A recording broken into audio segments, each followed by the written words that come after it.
এখন আমরা এমন একটা অস্থির সময়ে বাস করছি যে আসলে সবাই এত অল্প সময়ে সব কিছু পেয়ে যেতে চাই।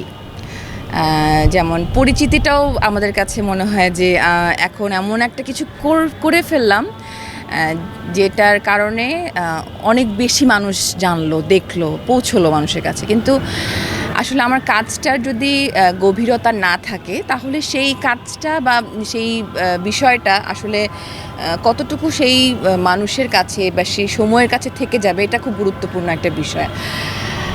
খুব সস্তা কিছু নিয়ে আসলে জনপ্রিয় হওয়ার চাইতে জনপ্রিয় না হওয়াই ভালো, এটা আমার ব্যক্তিগত মতামত। হ্যাঁ, তো সেই জায়গা থেকে আমি ব্যক্তিগতভাবে একদমই ভাইরাল হতে চাই না। আমি আমার ভাবনাগুলোকে কবিতার আকারে বা গল্পের আকারে আমি আমার পাঠকদের কাছে পৌঁছে দেওয়ার চেষ্টা করছি আমার মতো করে।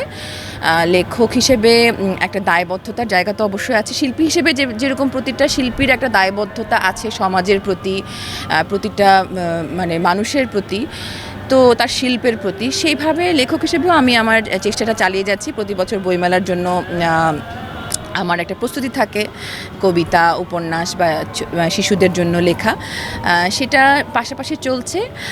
আর এই সময়কার মানে একজন নাগরিক হিসেবে বা একজন মানুষ হিসেবে আমার কাছে দিনকে দিন মনে হচ্ছে যে আমরা এই যে ভাইরাল হওয়ার তাড়নায় এই যে খুব অসুস্থ কিছু সমাজের কাছে রেখে যাচ্ছি, ছড়িয়ে দিচ্ছি, এটার দায়টা আসলে প্রতিটা মানুষের নিজের।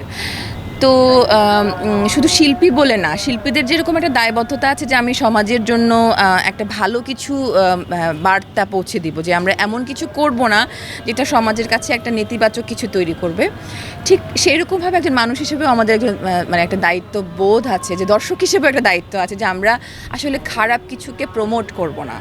হ্যাঁ, অসুন্দর কিছুকে আমরা প্রমোট করব না, কিন্তু সেই জায়গা থেকে আমরা প্রত্যেকে যদি সোচ্চার হই, দর্শক হিসেবে, একজন শিল্পী হিসেবে, একজন অভিনেতা হিসেবে, একজন লেখক হিসেবে, তাহলেই হয়তো বা এই যে একটা অস্থির একটা অসুন্দর জিনিস চারপাশে ঘোরাঘুরি করছে, সেটা সমাধান হবে। যদি আমরা এটা আমি খুব সিম্পলভাবে এভাবে বলতে চাই যে ধরে নিলাম যে আমার বাড়ির আশেপাশে খুব নোংরা আবর্জনা, মানে দুর্গন্ধ ছড়াচ্ছে, সেটাকে যদি আমরা পুষতে দেই, সেটা কিন্তু আরও পচতে থাকবে, আরও পচতে একটা সময় আমাকেই গ্রাস করবে, আমার আশপাশটাকে গ্রাস করবে। তো আমি যদি সচেতনভাবে সেটাকে আস্তে আস্তে করে সেটাকে সরিয়ে দিই, তাহলেই তো জায়গাটা সুন্দর হয়ে উঠবে।